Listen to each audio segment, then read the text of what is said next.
welcome. I hope na ma-happy mo sa atong mga subjects.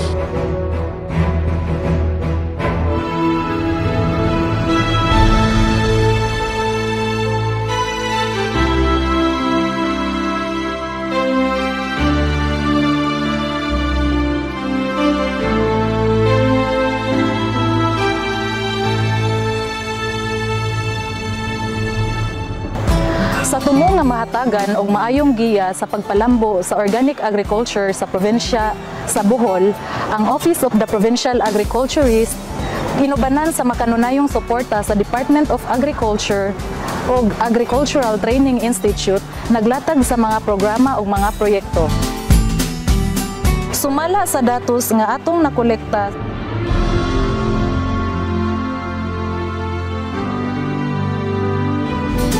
usa sa atong namatan nga nahimong inspirasyon sa organikong pagpanguma mao si Professor Jose Travero nga hugot kaayo ang pagpangampanya sa organic farming.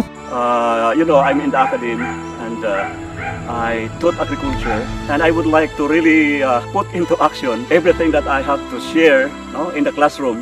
I wanted that I had to practice it myself. I had to get all these non-chemical approaches, and we were successful in a rice plot where we demonstrated organic agriculture. Tumo nga magkahiusa ang mga organikong mag-uuma, namugna ang grupo nga kapunungan sa Bulanong Organikong Mag-uuma o KABUM. Ang KABUM consists of 250 members in cooperation with the Office of the Provincial Agriculture. As a president, ang amo yung pinaka-objective sa KABUM nga naam mo makonsolidate tanan namong mga produkto sa organic farming, nga mudaghan ang mga organic vegetables and products diri sa Bohol. Aduna sila'y consolidator ug tigpamaligya sa mga abot sa atong organikong mga mag-uuma nga mao si Ate Susan Yatong. I hope nga Bohol can produce our own vegetables. Ko kayo akong pasalamat sa Igay's Farm ni Mama Lu Escalona ug ni Sir Edgar Escalona. Kay ako kayong tabang ni sa among pamilya, sa among panginabuhian.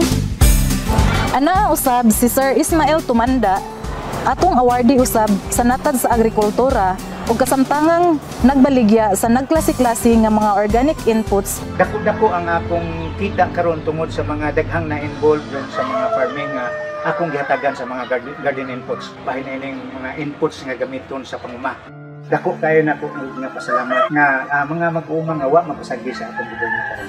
Usa sa atong nagiyahan sa natad sa organikong pagpanguma mao si Jomer Balag nga taga Batuan ug nagpadayon sa iyang advokasya. Din sa ngalan sa Bohol Island Bee Managers Association, pasalamat ni dako nga ang atong provincial government very supportive from national, provincial, municipal and the barangay. Malipayon ko nga akong nakita sa mga tao nga naghimo sa organikong mga pamaagi. Naglantaw usab sa kaayuhan sa atong mga panglawas ug sa atong kinaiyahan. Kami sa Office of the Provincial Agriculturist nagpasalamat sa ilahang walay puas nga suporta ug pagdawat sa mga programa. Kami manghinaot nga sa kanunay ilang ipadayon ug ikapaambit sa uban.